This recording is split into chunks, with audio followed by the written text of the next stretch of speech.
I would like us to study the ancient philosophers, a brief history of ethics.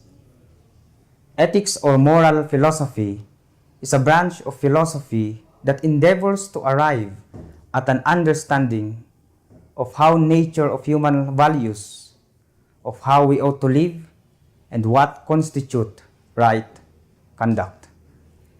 There are two levels. First is substantive ethics. It is concerned with the question, what kinds of action are good or right? Meta-ethics is concerned with the question, what is it to say of an action that it is good or right? It is also concerned with the examination of concepts, with analyzing concepts such as good, right, rather than with actually using the concepts to talk about human conduct. It is also concerned with examining the logic of ethical discourse with questions such as, how do we know that one course of action is better than another? Or can we really be said to know such a thing? What kinds of argument, if any, could support such a claim? Now, the aim of meta-ethics is to discover not what is good or what is right, but what we mean when we say of something that is good or right. The difference between substantive ethics and meta-ethics can be summarized as a difference between first-order and second-order discourse. For example, at first level, our discussions are directly concerned with practical questions of conduct.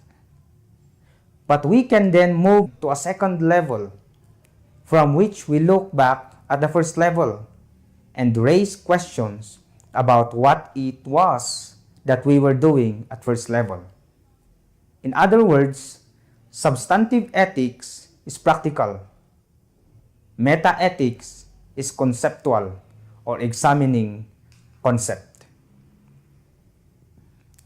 I would like us to start with Plato and Aristotle. The question is, why choose such a remote starting point? Well, the answer is simple. The work of Plato and Aristotle are very important. We can learn as much about ethics from them as from any of their successors. Here is another reason for starting with the Greeks. Ethics itself is a form of intellectual inquiry, well, at least in the West, begins with them.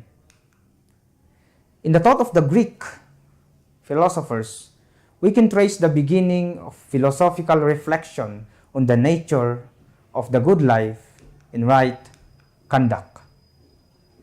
Although the philosophies of Plato and Aristotle contain the first comprehensive and systematic ethical theories, I would like us to look at also the pre-Socratic, or the so-called the sophist.